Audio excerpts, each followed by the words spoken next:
Bienvenidos a este video nuevo que vamos a publicar. Este cierre de un largo camino. Estos últimos 30 días estuvimos dándoles un audiolibro que sí fue un bastante esfuerzo para nosotras. Esperemos que lo hayan ido escuchando, pero esta es la culminación. Hoy es 13 de agosto y son los 500 años de la caída de México Tenochtitlan.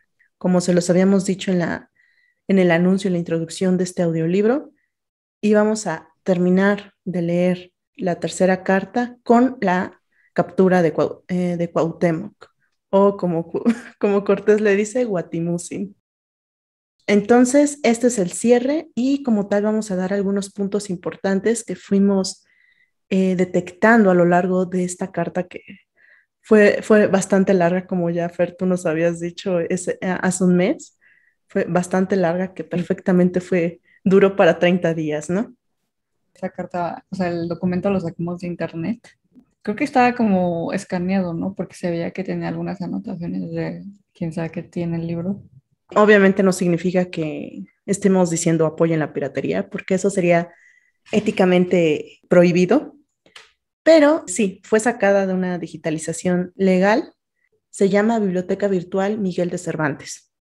Solamente es cervantesvirtual.com y ahí encuentran una cantidad inmensa. Y entre ellas, pues, cartas y relaciones de Hernán Cortés al emperador Carlos V, colegidas, corregidas sería, corregidas e ilustradas por Pascual de Gallangos. Y es formato PDF. Y ahí es donde estaban ¿Cuántas páginas tenían todas las cartas? Como 900 páginas por las 5 cartas. Eran como 800. 640. Sí, larguísimas, como ya habíamos dicho. Solamente con esta carta fueron 97 páginas. Entonces, para que tengan un tiempo de ir poco a poco, ya les habíamos dicho, la segunda carta es la más interesante para nosotras, pero la que ahorita es relevante y que vamos a terminar de comentar es la tercera. Queríamos empezar hablando sobre el español antiguo que se menciona en la carta. La verdad es que cuando yo estaba leyéndola me costaba mucho trabajo porque yo en primera leo muy rápido y entonces tengo esa forma de leer de que no lees la palabra completa, sino más bien como que lees letras y ya tu cerebro como que llena cuál es la palabra.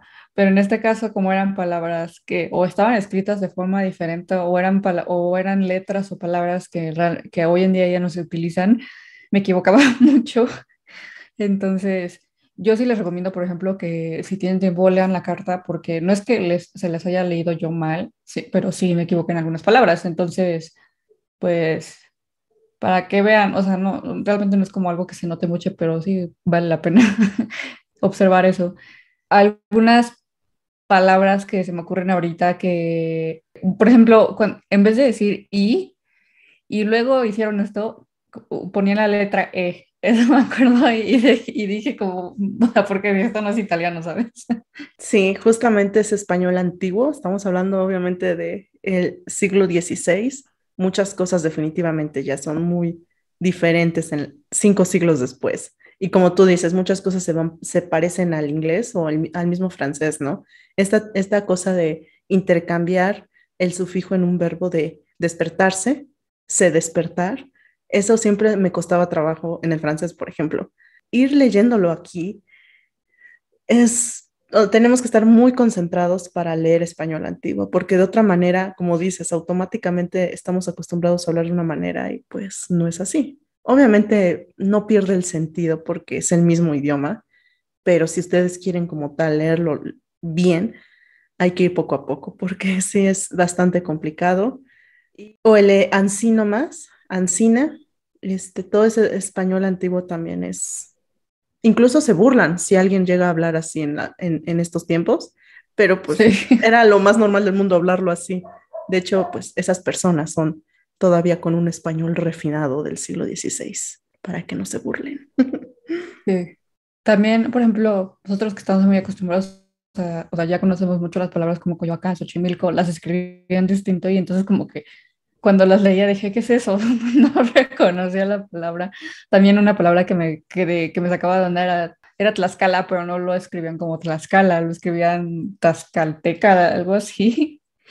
Entonces eso también me confundía mucho. Y luego también noté algunos errores en cuanto a la ortografía, pero yo creo que más bien esto es como cuestión de esta edición. No sé, pero también hay errores ortográficos. Recordemos que sí van a haber errores para nosotros, errores ortográficos, porque la Real Academia Española no se formó hasta el siglo XVIII, con todo esto del movimiento de la Ilustración y la Casa Borbónica. Es ahí cuando se instala todas estas instituciones, organizaciones, y con esto se le da toda una academia a la lengua. Y las reglas ortográficas surgen en ese momento. Entonces, sí, es obvio que para nosotros podrían llamarse falta de ortografía, pero es justamente porque en ese momento nadie regulaba como tal. Podría considerarse para nosotros bastante erróneos y que necesita mucha edición, pero es porque en ese momento no se consideraba algo incorrecto. Como dije, la Real Academia surge hasta 2 siglos después. Tengo que disculparme, chicos, en mi primera participación, que fue el día 2, cuando aparece Tlaxcala, la forma en que se le nombra es Tezcaltecal. Y yo la primera vez que me topé con eso, Sí. lo dije de una manera bastante, por no llamarle de otra manera, diríamos curiosa y divertida. Entonces me disculpo porque sí nos costó un poco ir tomando el ritmo de los nombres, porque obviamente te saca mucho de onda que se llame Tezcaltecal en lugar de Tlaxcala o Tlaxcaltecatl al menos. Y bueno, otras cosas como ya comenté al inicio, Guatimusin. Entonces sí, como les dije, tienen que estar muy concentrados o perfectamente pueden escucharnos en este video y ya les daremos los comentarios y anotaciones más relevantes. Vamos a hablar un poco sobre los personajes que se mencionan. Obviamente está Hernán Cortés, él es quien escribió las cartas. Bueno, él menciona mucho a varios alguaciles. Bueno, antes es que justamente como dijimos, los nombres de aquí de Mesoamérica los escriben con las patas, básicamente, pero los Sí. nombres españoles, que son los castellanos que conocen, ahí sí ya lo ponen muy bien. Obviamente, como vemos, no hay acentos porque los acentos vienen 2 siglos después con las reglas ortográficas. Eso también me sacó mucho de onda. O sea, no sabía cómo pronunciar unas palabras por Sí, los acentos. de hecho, al que te estás refiriendo, que es el alguacil mayor, es la mano derecha de Cortés, que es Gonzalo de Sandoval. Tú decías Ujú. Sandoval y yo lo leía Sandoval. Entonces, ahí, chicos, no una Ah, disculpa, pero es que como dijimos, es complicado leerlo bien cuando no tienes una referencia clara, porque no existían las reglas en ese momento del lenguaje. O sea, esto viene de un no. proceso muy, muy, muy de su época. Entonces, sí, es Gonzalo de Sandoval, es el alguacil mayor. Aquí hay que considerarlo porque siempre que hablan de españoles fuera de Cortés, siempre van a recordar a Pedro de Alvarado. Y es obvio, o Sí. sea, Pedro de Alvarado hizo cosas bastante polémicas y pues mal vistas realmente. Entonces, en la memoria del mexicano queda muy claro eh, Pedro de Alvarado como un villano, básicamente. Entonces, pero de alguien fuera no recuerdas ningún otro nombre. Si acaso Bernal Díaz del Castillo, que es porque escribió un libro, pero de alguien fuera no recuerdas más que a ellos dos. Y es muy curioso porque sí, en estas cartas Gonzalo de Sandoval es muy, muy mencionado todo el tiempo, ya sea que le llame Alguacil Mayor o Gonzalo de Sandoval. Está continuamente, de hecho, al ser la mano derecha de Cortés, él le manda un buen de misiones y anda de un lado a otro y le consigue varias campañas y varios aliados, pero no lo conocemos.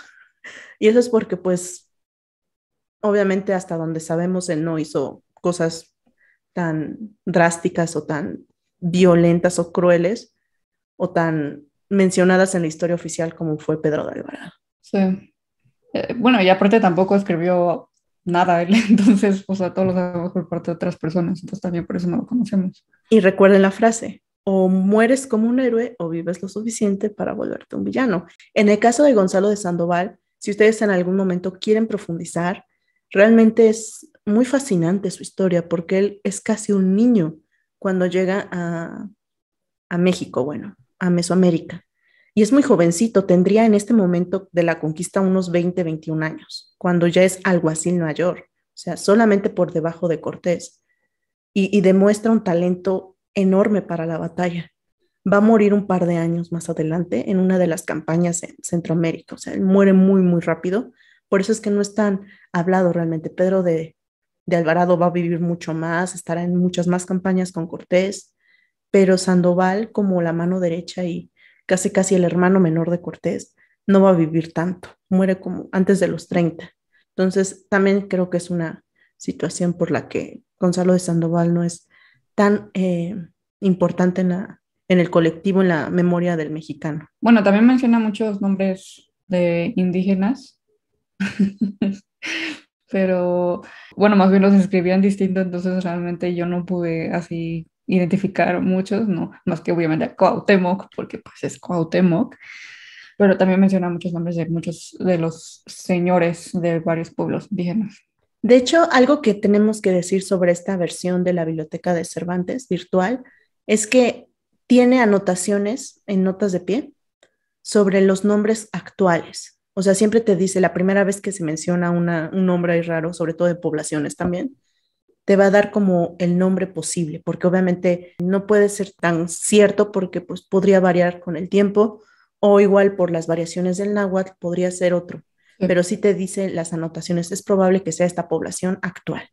De hecho, si ustedes fueron siguiendo el audiolibro en YouTube e intentamos poner justamente las poblaciones actualmente, o al menos el escudo o su ubicación para que fueran viendo que pues las poblaciones, los lugares pertenecían a la actual Ciudad de México, al Estado de México, a Morelos o a Puebla, que son principalmente los estados actuales que se vieron inmiscuidos. Incluso por ahí también llegó Guerrero y Oaxaca a tener poblaciones protagonistas en la tercera carta de relación.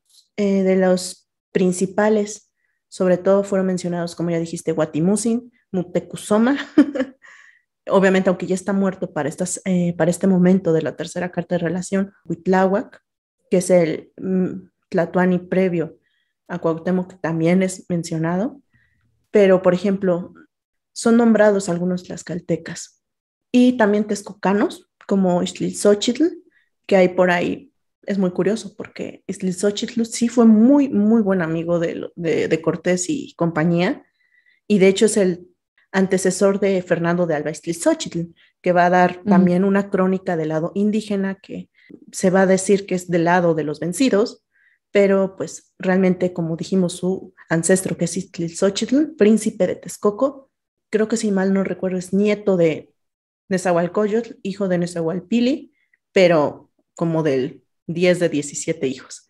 Entonces sí va a ser muy, muy amigo de Cortés. Obviamente le cambian un buen el nombre porque ellos no entienden como tal este nombre en náhuatl. También el Huichilobos, también Huitzilopochtli, va a ser mencionado de una manera extraña. Huichilobos no es como lo menciona Cortés, ese creo que va a ser Motolinía quien lo mencione de esta manera, o Sagún, no me acuerdo quién de los dos le llama Huichilobos, pero sí, Huitzilopochtli no es nombrado como tal. De los señores tlaxcaltecas, La verdad es que a mí nunca se me pegan cosas como nombres, fechas. Eso fue algo que en la universidad me costó mucho trabajo. Yo no soy tanto de memorizarme esas cosas, pero sí, cuando estaba leyendo la carta, lo que más me dio cuenta es cómo describían lo que estaba sucediendo y cómo, desde el punto de vista de Hernán Cortés, actuaban los indígenas. Me llamaba mucho la atención, por ejemplo, que decía que no, que él los recibía muy amablemente y les decía no les vamos a hacer nada a los mexicas, ¿no? Pero casi casi estos malagradecidos no me respetan, no quieren venir a hablar conmigo y es como, "Uy, acabas de llegar para matarlos, o sea, ¿qué quieres?". Ese tipo de cosas son los que a mí me llamaron más la atención. Sí, de por sí, acordarme de nombres en español de hoy en día se me hace difícil. ¿cómo se me pudo haber olvidado? Y, Tlaxcala de Xicotencat, Xicotencat el viejo y Xicotencat el ah, joven. bueno, algo más que también vale la pena notar de este audiolibro que hicimos es más bien, a ver, este es un side note.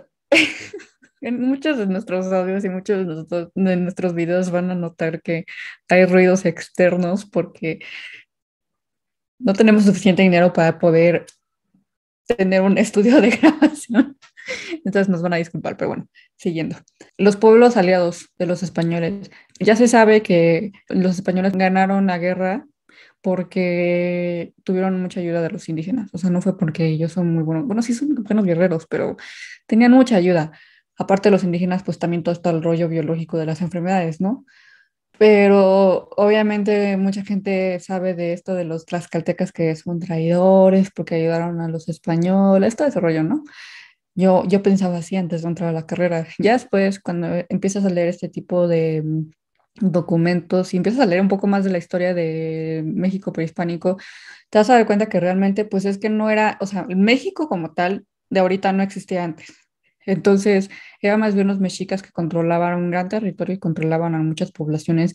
Muchas de esas poblaciones se sentían como, pues sí, controlados. Y entonces, cuando llegaron los españoles, fue muy fácil para ellos decir, sí, me voy a aliar con ustedes para ir en contra de estas personas que nos están controlando. De hecho, como dijimos, los líderes, los principales mesoamericanos, fueron muy, al menos fuera de los que mencionamos, casi no se mencionan de otros, a pesar de que demasiados pueblos sí participaron, tanto del lado de los mexicas como del lado de los españoles.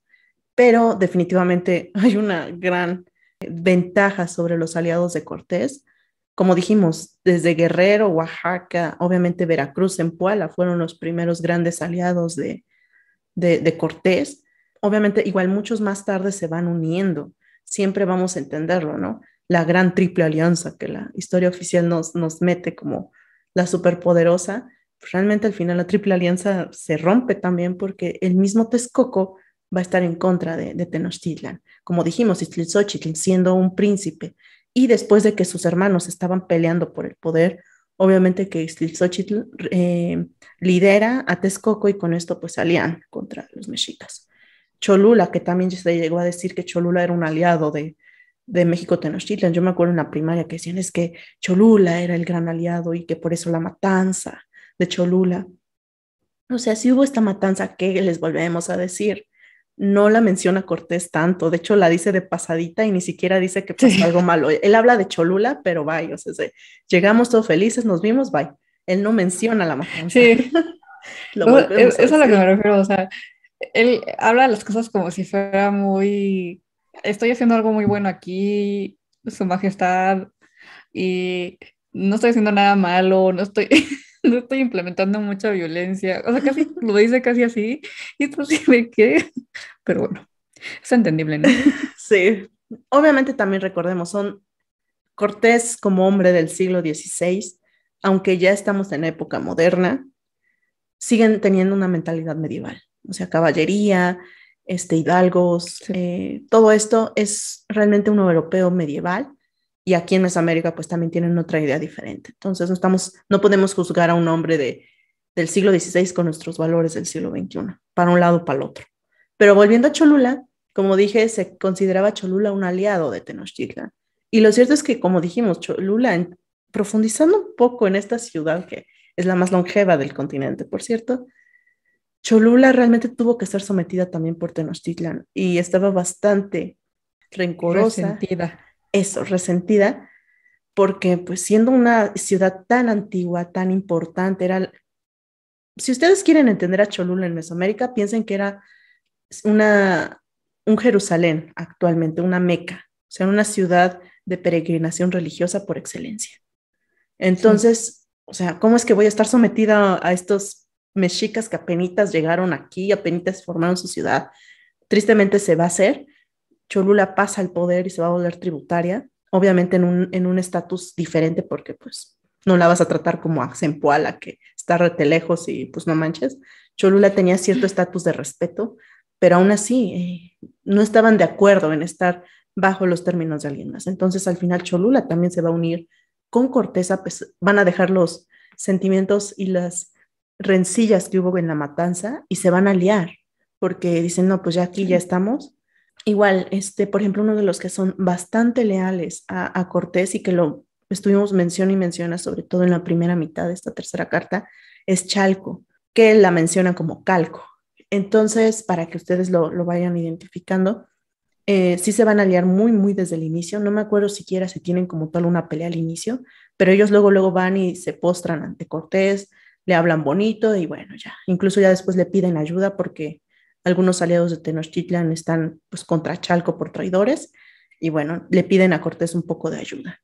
Y así van a ser con otros pueblos alrededor del lago, tanto hacia el norte como hacia el sur. Xaltocan, toda esta zona, también va a ser visitada, Sí. todo se va mencionando. Xochimilco también por ahí. Me encantó, yo me emocioné cuando llegamos a la parte, ya es en la segunda mitad, cuando los otomíes son mencionados. Ah, Obviamente, sí. los otomíes existen actualmente, es un pueblo que sobrevive por demasiados siglos, que su nombre correcto sería ñatñú, pero incluso los Cortés por boca de mexicas o de nahuatlatos o no otomíes o no ñatñú, pues los llaman utumíes.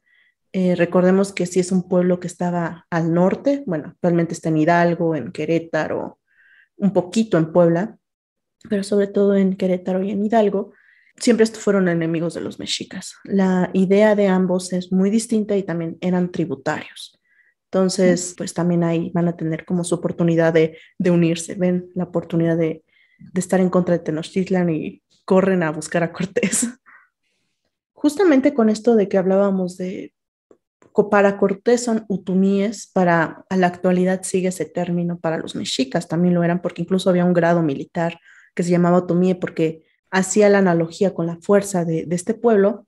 Sin embargo, como dijimos, el término correcto es ñañú. ¿Y a qué se debe? Porque, como dijimos, las traducciones no van a ser 100% fidedignas. Y en este caso, Cortés no hablaba náhuatl. Entonces ya sabemos cuál fue el proceso de comunicación. O sea, aunque se ve muy rápido aquí la onda y podemos imaginarnos todos los sucesos pasando en una conversación común y corriente, eran conversaciones bastante largas. ¿Por qué? Sí. Pues porque necesitaban traductores, ¿no? La traductora que todos conocen de Cortés, pues ya saben quién es, ¿no? La Malinche. Malintzin. De hecho, creo que va a ser en la primera carta de relación de Cortés, justo antes de que llegue a Zempoala, o sea, el inicio de su expedición, él va a iniciar por la península de Yucatán, es ahí por donde llega. Ahí va a encontrar en Cozumel, aunque ahorita es una isla vacacional muy cute, ahí obviamente era una ciudad, ahí va a encontrar a dos españoles que sobrevivieron de naufragios previos. Uno de ellos es Jerónimo de Aguilar. No vamos a mencionar al otro español porque él tiene otra decisión. Jerónimo de Aguilar, al ver que los españoles llegaron, decide meterse a la expedición de Cortés. Llevaba muchísimos años en la sociedad maya y pues estaba harto. Obviamente para él lo vio como un milagro que llegara Cortés y pudiera irse. Sin embargo, esos años que estuvo en la sociedad maya no fueron en vano. Él aprende maya. Y con esto, desde ahí, desde que consigue a Jerónimo de Aguilar, Cortés ya puede entablar una conversación, un diálogo. Jerónimo de Aguilar va a estarlo apoyando, pero obviamente, como sabemos, aquí en la planicie, en el centro de México, no se habla maya. Es por eso que van a tener a Malintzin a lo largo cuando pasan por Tabasco, y ahí es cuando se van a dar cuenta de que Malintzin sabe maya y náhuatl. Con esto entonces se va a hacer una cadena. Cortés va a hablar en español a Jerónimo de Aguilar. Entonces, Jerónimo de Aguilar va a traducir del español al maya. Y con esto Malintzin va a poderlo entender perfectamente y ella va a traducir del maya al náhuatl. Y con esto finalmente puedes llegar a hablar con cualquier persona del altiplano de México. Entonces, No sabía imagínense eso. eso. Sumamente complicado. Y no sé si alguno de ustedes haya intentado traducir algo. ¿Cuántas neuronas se Sí. pueden hacer en traducir un simple renglón? Ahora imagínense esto en tiempo real. Y obviamente estamos hablando de dos traducciones, tres idiomas que intentan llegar, ¿no? Intentan asimilarse. ¿Cuántos errores podrían haber habido? ¿O realmente todo quedó perfecto? Es como todas estas cuestiones que sí tenemos que considerarlo, porque todo se ve como si fuera, como dijimos, Cortés hablando en español, Moctezuma o Cuauhtémoc hablando en español y ya no, pero no, o sea, habían dos personas en medio que eran las que se encargaban de enviar el mensaje. Sí hay que ser considerados, Malintzin se fue ganando cada vez más un lugar importante. Jerónimo de Aguilar al fin, poco a poco va a perder su lugar porque luego Malintzin se va a poner las pilas y va a aprender español. O sea, Malintzin sí tenía un talento inigualable para aprender lenguas y con eso pues iba a llegar a aprender español y con eso Jerónimo de Aguilar se va a ir desplazando. Pero en Se general, quedó sin chamba. sí, no, ya, mis respetos. Pero como dijimos, sí es como tal una situación, un canal de comunicación bastante complicado, que de hecho por ahí, para que si quieran investigar, todo esto de la matanza de Cholula, por ahí se dice, igual hay que considerarlo, Malinche o Malintzin, como quieran llamarlo, Doña Marina, sí tiene como tal una propaganda muy negativa en contra suya, que por eso existe el término malinchismo, pero por ahí también hay alguna teoría que dice que la matanza de Cholula realmente fue por causa de ella. Ella empezó a ver cosas que empezaban, vio que los cholultecas entraban y salían de algo, entonces ella luego se adelantó y empezó a decir, van a hacer algo, nos van a querer matar. Entonces ella luego se puso las pilas y movió a todos y con eso inician la matanza. Entonces, es probable, no quiero decir que ella provocó la matanza o que no quiero como, es difícil realmente. Las fuentes no No, son pero sí. claras. Es que no lo sabemos, como dijimos, por ahí también hay una teoría en la que los tlaxcaltecas dicen que mataron a un embajador suyo. Entonces, ¿quién sabe No realmente sé. qué pasó? Entonces, solo sabemos que hay por ahí una posibilidad de que también Malinche haya encendido las mechas solo por placer. Pero imagínense, esta es parte de cómo es la comunicación, ¿no? O sea, realmente sí es un canal muy problemático que puede estar sometido a diferentes fallas o malinterpretaciones. Pero sí es muy importante entender este proceso de comunicación que Cortés, y eso también hace de la conquista de México con todas las letras, y aunque suena un poco cruel para algunos, hace de la conquista de México una belleza en cuanto a material histórico y en análisis de distintos tipos. No, en pocas cosas se ve algo como que puedas tener una interlocución tan fabulosa o tan rica. Ahora que mencionas esto, la verdad es que sí tiene mucho sentido porque me acuerdo cuando estaba leyendo algunas partes de la carta que cuando, por ejemplo, ya estaban en Tenochtitlán, bueno, en las afueras, y Cortés mandaba a llamar a Cuauhtémoc y luego llegaban y le decían a Cortés, no quiere venir. Y entonces, o sea, siento que ahí se pudo haber perdido también mucha información, ¿no? Realmente sí es como mucho más claro ahora que lo mencionas, porque así que nada más llega Hernán Cortés, no, pues me dijeron, dijo que se rehúsa a venir. Ok, pero ¿por qué? O sea, tiene que haber alguna razón, o sea, hay mucha información que se pudo haber perdido ahí. Obviamente las circunstancias no estaban como para pedir evidencias, ¿no? O sea, Cortés tenía Sí. que, evidentemente, él hizo un voto ciego ante sus lenguas, ante sus interlocutores. Malintzin, ella fue una princesa, o sea, no era una chica que simplemente fue criada para ser madre o tener hijos. Ella tuvo una preparación de líder político. Como tal, ella Sí, conocía los códigos de hablar comunicación. ante un tlatoani, de todas las referencias. Como dijimos, Cortés es completamente un extraño ante el mundo mesoamericano.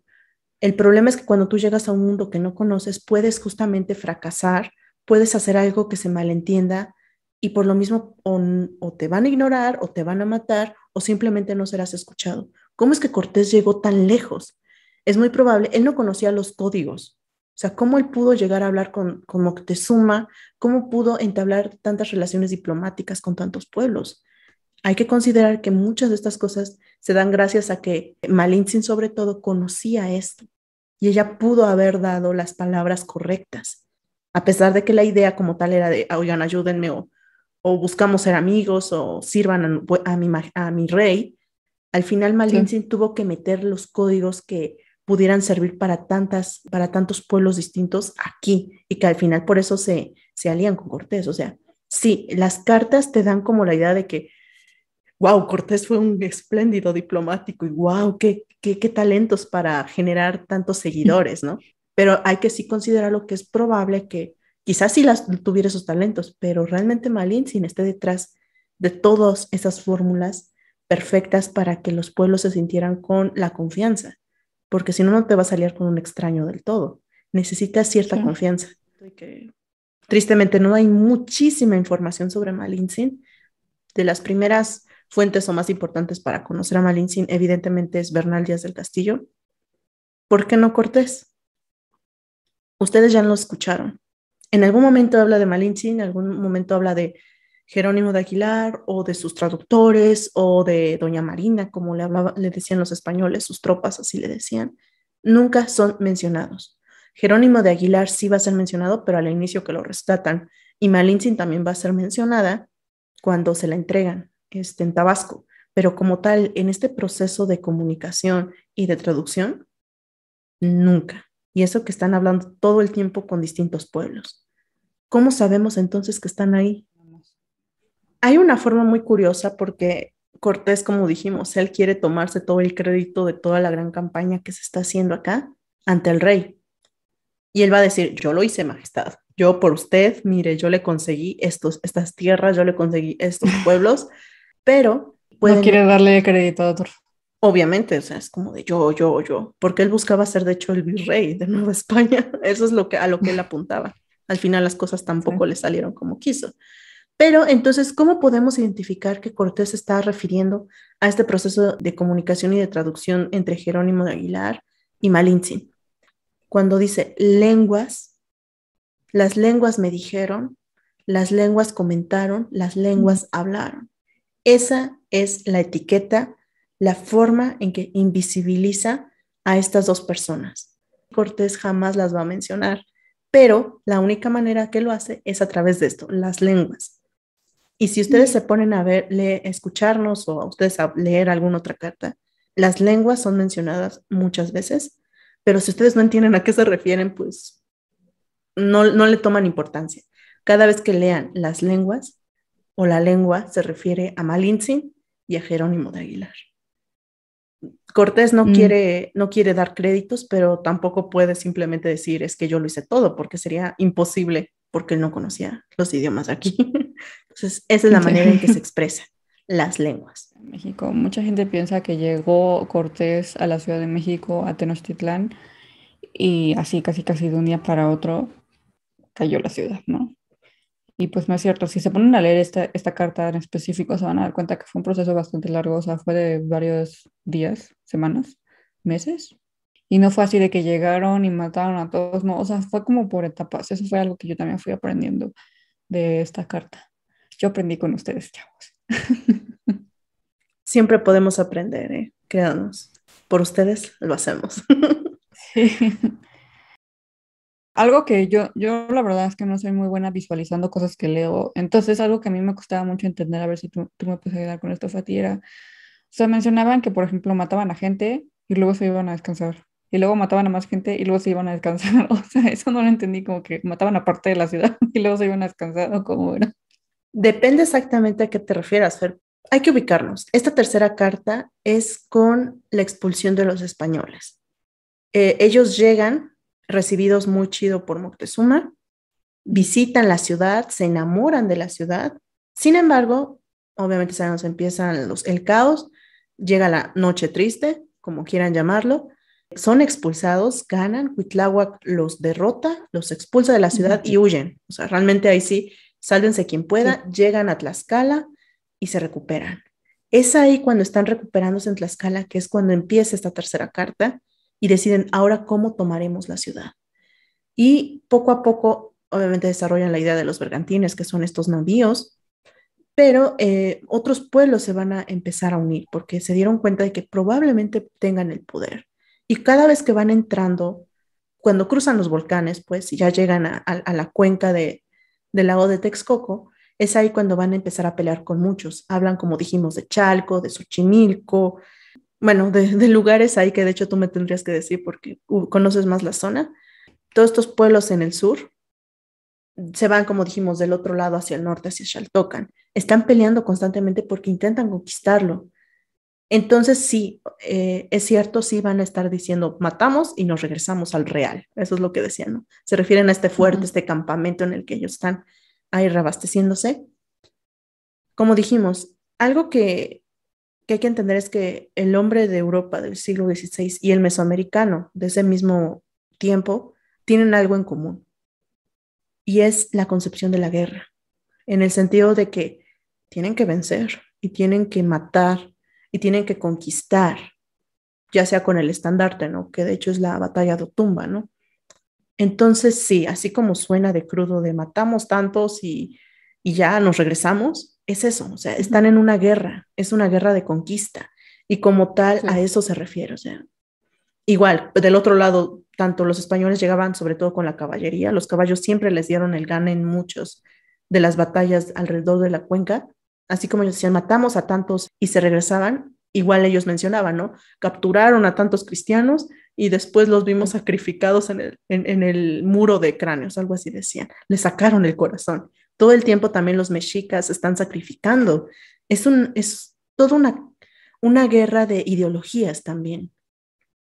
Cortés varias veces menciona, y escuchamos misa, y plugó a Dios, eso es lo que dice en lugar de, y pedí a Dios o oré.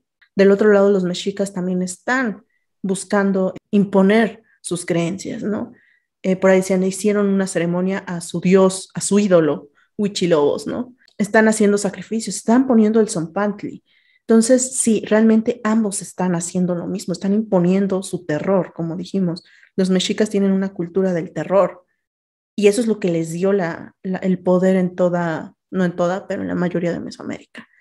Por eso es que después de que se dieron cuenta de que los españoles empezaban poco a poco a sitiar a Tenochtitlan, muchos llegaron a ayudarlo porque dijeron, disculpe señor porque no hayamos llegado hasta ahorita, pero es que teníamos miedo. Entonces sí como que ya se dan cuenta de que, hoy, ok, sí puede hacerlo, entonces ahora sí ya le ayudo, ¿no? Pero al principio nos Sí, animaban porque a los oponerse. mexicas eran como gran poder en el altiplano central. Sí, y pues si tú vives con ese miedo realmente, y no miedo solamente de Sí, que te maten, sino que tú entiendes que si ellos ganan, si ellos conquistan, es porque su Dios es más poderoso.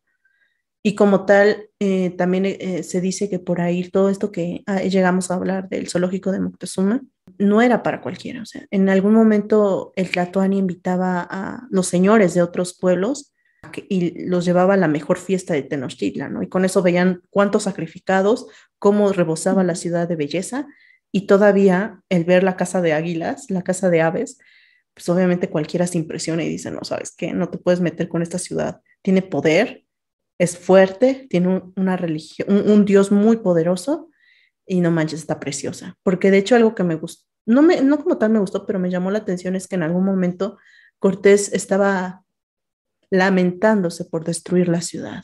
Decía, es que es muy hermosa, es que no deberíamos hacer esto, pero no hay de otra. Como dijimos, es la mentalidad de la época de las batallas. O sea, tienes que aplastarlo. Aunque esté muy bonita la sí, ciudad, ahorita por nosotros, por ejemplo, diríamos, no, el patrimonio. Es una mentalidad diferente. O sea, sí les gustaba, sí apreciaban el arte, sí apreciaban las cosas, pero en un momento de guerra es distinto y más, como dijimos, hace 5 siglos se tenía una mentalidad muy distinta a nosotros actualmente. O sea, era el sí. imponerte sobre el otro, el capturar al líder, no solamente matar civiles. Por ejemplo, Cortés sí, igual es para lavarse las manos, pero él, por ejemplo, menciona muchas veces de que no maten a las mujeres y a los niños cuando ya están todos famélicos. En otras ocasiones, pues, quién sabe quién nos puede asegurar que eso es cierto, solamente Bernal, que es el que lo vio, pero es como tal todo esto que sí es cierto por la época y por la mentalidad que tienen sobre la guerra, que para Sí, nosotros completamente es distinto. sí, como dijiste, o sea, estaban básicamente como sitiando la ciudad y si menciona cómo estaban quemando y todo eso y dices que ahorita diríamos, no, el patrimonio, pero en ese entonces, o sea, el patrimonio lo protegemos porque el patrimonio para nosotros es más como lo que queda de nuestro pasado, ¿no? Y si no lo conservamos, no vamos a entender nuestro pasado, no vamos a entender de dónde venimos, no vamos a entender cómo pensaban nuestros papás, nuestros abuelos, etcétera. Pero cuando llegaron los españoles, ellos no lo venían como, no lo veían así, obviamente ellos lo veían como un lugar que querían conquistar. Nosotros hoy en día ya vemos tanto la parte española como la parte prehispánica como parte de nuestro patrimonio, parte de nuestro pasado, porque en este caso hubo mucho mestizaje, no solo de cuestión como biológica de mestizaje, pero también de la lengua, de la cultura, todo ese rollo, ¿no? En otros lugares, como por ejemplo en Estados Unidos o en Canadá, ahí sí de plano fue de borren todo lo que tenga que ver con antes de que hayan llegado los franceses, los ingleses, pues es cosa distinta, ¿no? Cuando leen la carta de Hernán Cortés, la tercera carta de relación de Hernán Cortés, sí se van dando cuenta cómo básicamente están intentando destruir todo Y esa parte cuando dice que no quiere destruir la ciudad porque está muy bonita, o yo la verdad no, no le creí tanto, no le creía tanto a Hernán Cortés de que era tan buena persona. No creo que hubiera sido como tal de buena persona, como dije, es parte de que pues ellos vivieron en Tenochtitlan unos meses. Digo, ellos estuvieron disfrutando lugares que cualquier mexica macehual jamás hubiera pisado, porque era un macehual cualquiera. Ellos estuvieron en el palacio de Azayacat, si no me recuerdo que fue el padre de Moctezuma. O sea, ellos vivieron como reyes, como tlatoanis. Sí. Entonces, obviamente que sí vas a tomarle el goce, el visto bueno a una ciudad que así te trató. Creo que es parte de eso, o sea, ellos sí estuvieron muy felices en ese momento. Obviamente se les sale de las manos cuando sucede toda esta matanza en Templo Mayor y con esto empieza la expulsión de los españoles a manos de Tláhuac. Pero sí creo que es como tal esto de sentir pena por algo hermoso. No es la primera vez que en una conquista no se quiera destruir lo que era del enemigo. Justamente dentro del mundo hispánico, en la conquista en la reconquista más bien, cuando se expulsan a los moros de la península, van a haber muchas cosas que se van a quedar. En general dirías, pues se quita toda la arquitectura morisca, árabe, y se queda lo hispánico, pero realmente no. O sea, realmente sí se conservaron muchos palacios que fueron construidos por sultanes, por señores musulmanes. Entonces, es parte, o sea, es apreciar como tal lo hermoso. Y no en vano, por eso es que México Tenochtitlan se vuelve el centro de Nueva España, porque de hecho fue Cortés el que dijo, es que no se debe de fundar otra ciudad.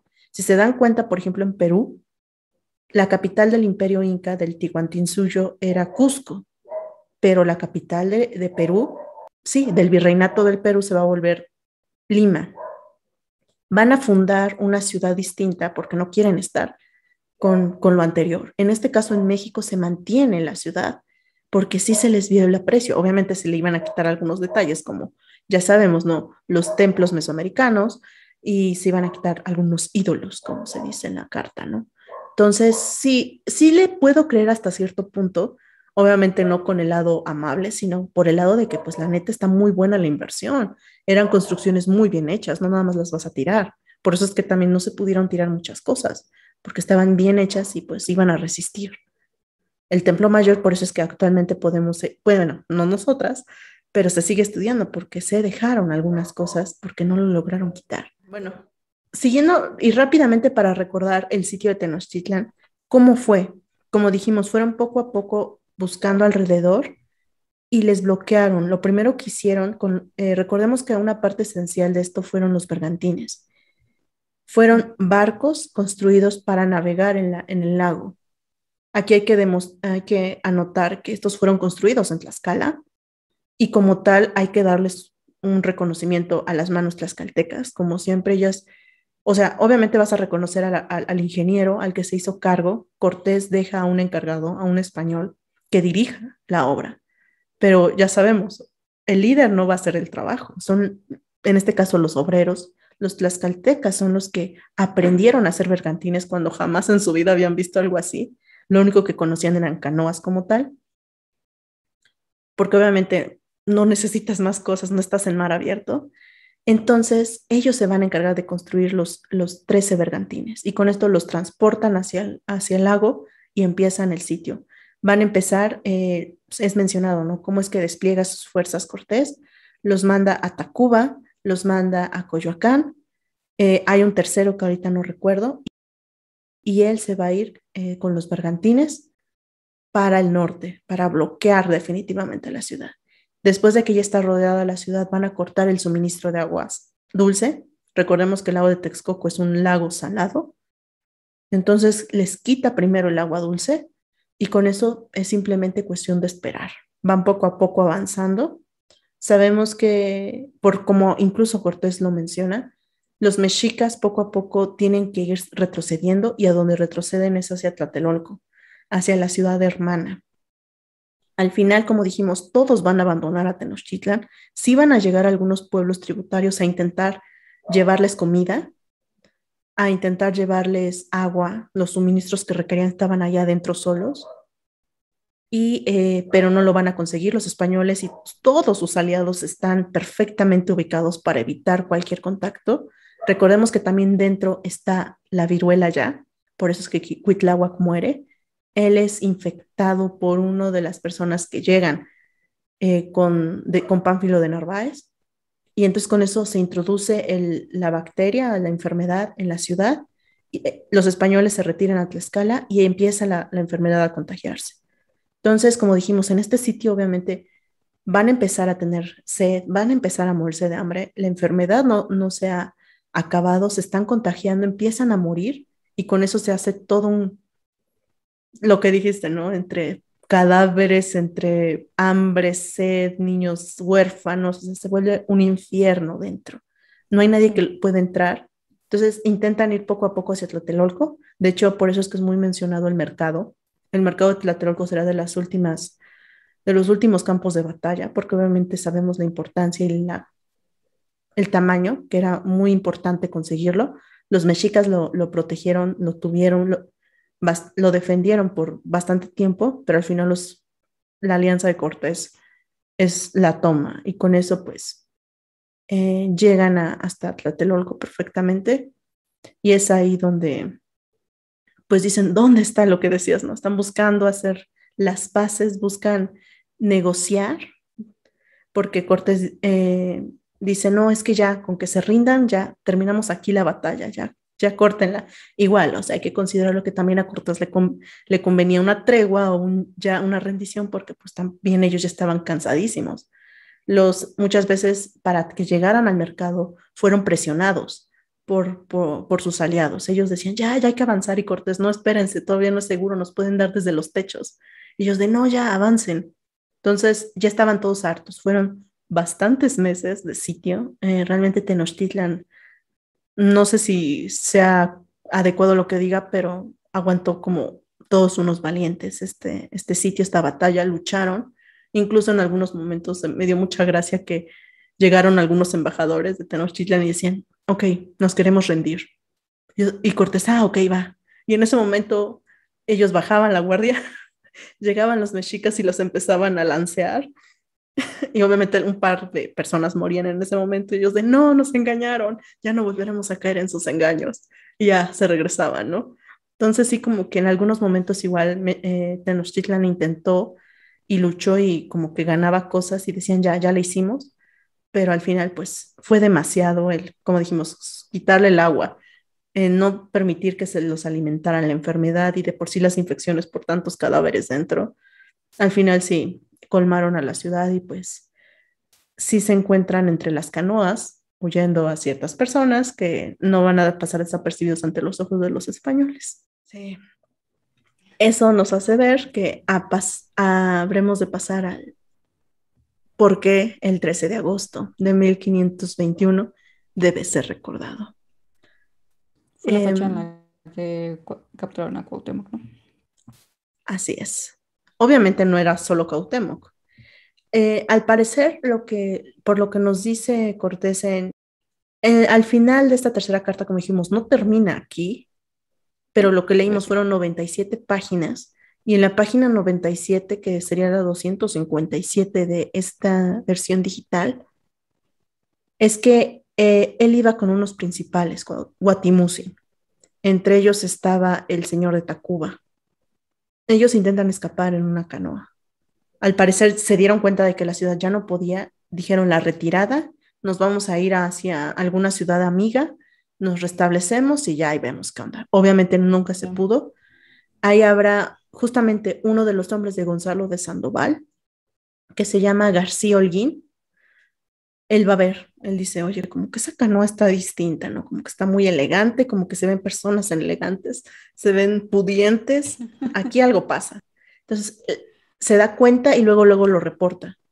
Con esto detienen esta canoa, y obviamente es cuando se dan cuenta. Ahí va Guatimusin, y de ahí Gonzalo de Sandoval toma los créditos y lo presentan de Cortés, y es de, aquí está el que buscábamos, como dijiste, ¿no? ¿Cuántas veces no intentaron negociar de que por favor aparezca Guatimusin, y Guatimusin nunca aparecía? Hasta este momento finalmente lo pueden ver. Vas a leer una parte donde dice cuando lo capturaron que hizo Guatimusin. Así es. Y aquel Guatimusin y a otros principales que con él estaban. Y luego el dicho capitán García Holguín me trujo allí a la azotea donde estaba, que era junto al lago, al señor de la ciudad y a él y a otros principales presos, el cual, como le fice sentar, no mostrándole riguridad ninguna, llegóse a mí y díjome en su lengua que ya él había hecho todo lo que de su parte era obligado para defenderse a sí y a los suyos, hasta venir en aquel estado, que ahora ficiese del que yo quisiese, y puso la mano en un puñal que yo tenía, y diciéndome que le diese de puñaladas y le matase. Y yo le animé y le dije que no tuviese temor ninguno. O sea, aquí lo que ustedes pueden leer es que Cuauhtémoc le está pidiendo algo muy específico a Colón. Cortés. Igual aquí hay que considerarlo, aquí también pueden escuchar, y dijo en sus lenguas, o bueno, en su lengua, porque aquí estamos hablando de que obviamente requieres traductores, pero se entiende, ¿no? Le llega a Cortés un mensaje de que Cuauhtémoc le pide que lo mate. ¿Qué significa? ¿Cuál es el problema con esto? O sí, mucha gente lo interpreta como que ya se estaba rindiendo, ¿no? Mátame, qué vergüenza. Pero no, realmente Matas Moctezuma lo que menciona es que realmente lo que quiso decir era que lo sacrificara, porque para los mexicas, los que eran capturados en guerra debían ser sacrificados, más que nada para acompañar a su dios, a Huitzilopochtli, principalmente en la otra vida, ¿no? Entonces, era como un honor, ¿no? Ser sacrificado. No tanto porque, ay, que no pude defender. Mucha gente dice, piensa que decía eso porque no pude defender a mi gente, me siento muy avergonzado, mejor mátame. Y pues no, no era tanto como un querer morir, sino más bien era querer ser sacrificado, porque ser sacrificado era un honor. Era continuar con las reglas, con las leyes, con la creencia que tenía. O Ujú. sea, es como que a cualquier vikingo se le privara de la posibilidad de morir en batalla y que no lograra llegar al Valhalla. Es como Sí. aquí lo mismo, o sea, no me puedes quitar, siendo yo el último Tlatoani de Tenochtitlan, de una casa, de un linaje fuerte e importante, yo Cuauhtémoc, no me quites la posibilidad de llegar, de volver con mi dios Sol, con Huitzilopochtli, como decías. O sea, esto es básicamente el que le diga, ya, pues, a darle, ya hice, yo ya peleé, ya demostré mi valía, como dijimos, o sea, Tenochtitlán, con todo y que al final todo el mundo estaba en su contra, él luchó como los grandes y Cuauhtémoc lo reconoce, dice, pues, ya hice todo lo que podía, te reconozco como mi vencedor, termina el ciclo. Sí. Obviamente que, como dijimos, estas palabras literalmente de diciéndome que le diese de puñaladas y le matase. Obviamente que Cortés dice, güey, tranquilo, o sea, ya te tengo, o sea, ya ganamos, o sea, ya no necesito matarte, ya con esto todo se arregló, ya ahorita simplemente pues puedes seguir viviendo como mi cautivo, mi preso, mi rehén. Es ahí cuando dijimos, los códigos son distintos. Cuauhtémoc sabía que tenía que morir porque sería un completo deshonor ser un preso simplemente, una pieza más en el juego de Cortés, ¿no? Es como de, no, tengo que terminar en muerto porque yo peleé, soy un guerrero. Y Cortés dice, pues, no necesito matarte. O sea, ya te Bueno, capturé y me puede servir además, ¿eh? Puede ser un excelente, como dijimos, excelente rehén. No te voy a matar, o sea, tú me sirves. la ritualidad en las sociedades prehispánicas estaba muy ligada con su cotidianidad. Entonces, pues sí, era algo muy importante para ellos. No es como hoy para nosotros que la religión la vemos como algo muy separado de nuestra vida cotidiana, a menos de que formes parte de alguna comunidad muy conservadora. En ese entonces no era así. Y es aquí donde también entra, como ya habíamos comentado, el juego de las traducciones. Es muy complicado realmente traducir una idea a otro idioma al 100% y sobre todo cuando ya pasó dos filtros. El náhuatl, ya sabemos, es un idioma muy distinto al español. El español es muy literal. En general, cualquier idioma indoeuropeo en general, somos muy literales. No buscamos tanto la metáfora, como que Ujú. son todo lo que se expresa significa eso en la mayoría de los idiomas, ¿no? El español también. En cambio, el náhuatl es muy distinto. Para que tú entiendas realmente el náhuatl, tienes que entender todas las metáforas y todas las analogías que puede estar expresando en algo que para nosotros sería literal.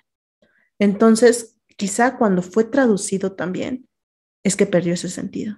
Obviamente, como dijimos, Malinche bien pudo haber dominado perfectamente esos códigos, pero Jerónimo de Aguilar no. O peor aún, Cortés no lo entendió del todo.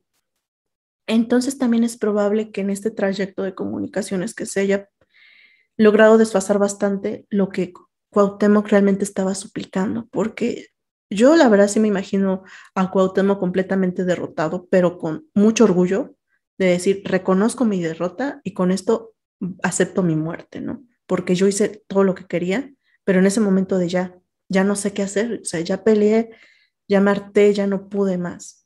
Entonces, eso hay que considerarlo también. Es probable que lo que estamos leyendo en Cortés y probablemente lo que Bernal diga justamente se refiere a que se perdió también con las traducciones este sentido que Cuauhtémoc intentó expresar en ese momento de captura.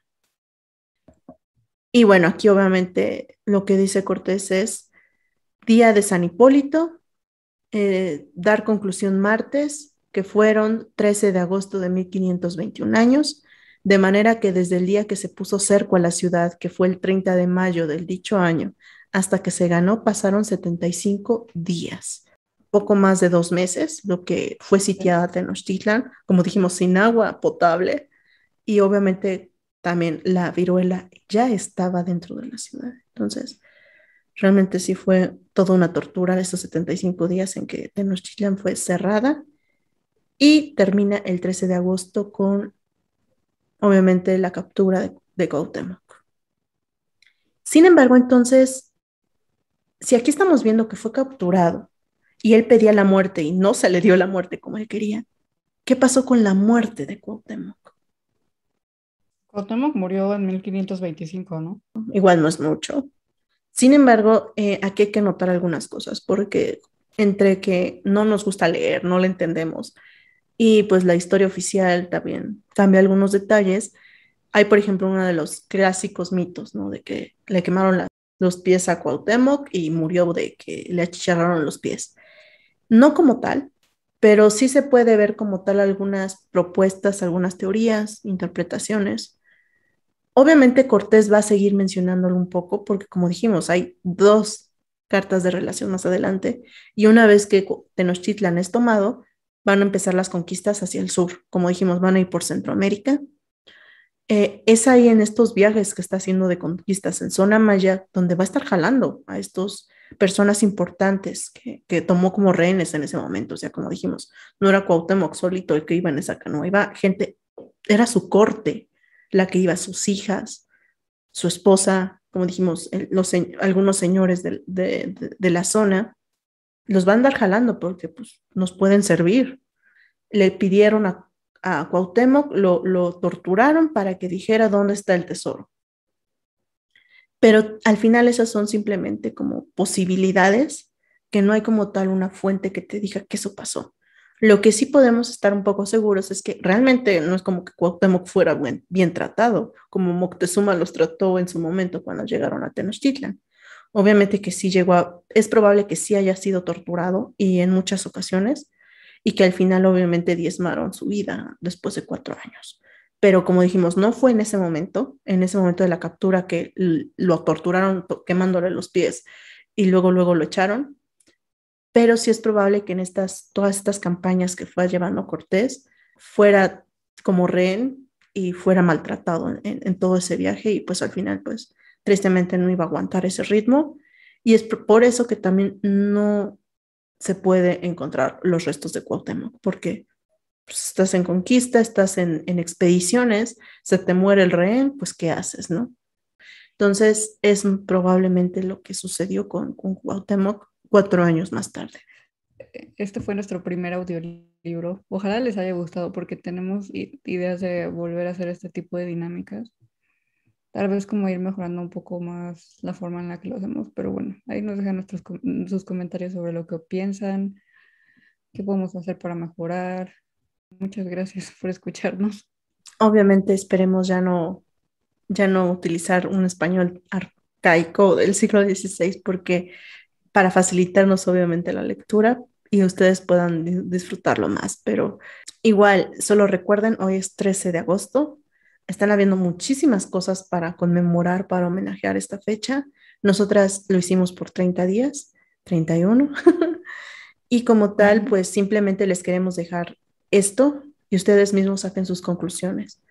Entiendan el proceso de la caída de México Tenochtitlan y reconozcan el poder y la fuerza con la que intentó defenderse. No es solamente que los españoles demonios llegaron y hay pobrecito Tenochtitlan, porque sería también demeritar su esfuerzo, porque ellos eran guerreros, ellos sometieron también a muchos pueblos, no era simplemente derrotados rápidos, ellos iban a defenderse porque eran fuertes, eran orgullosos y lo demostraron. Al final sabemos todas las cosas que estuvieron en su contra, por eso leímos la tercera carta, parte de ella. Entonces, eviten caer como en la historia oficial, en aspectos muy informales y sobre todo vayan a las fuentes originales. Ya les habíamos comentado en la introducción de esto, leímos a Cortés por esta razón, pero les recomendamos un poco más a Bernal, existe Sagún, ustedes elijan, pero no solamente aten conclusiones por aspectos, como dijimos, de historia oficial, de internet, de cosas muy simples, por favor. Sí, lo mejor siempre es leer varios documentos, varias referencias y ya de ahí sacar sus propias conclusiones. No lean solo una. Festejen a Tenochtitlan conociendo su verdadera batalla. Esa sería la mejor forma de honrarla. Sí. Entonces, bueno, es para que entendamos cómo fue este proceso que a muchos les gusta, a otros no, pero son 500 años de la caída de México Tenochtitlan. Y esto fue Impronta. Entretejiendo el tiempo.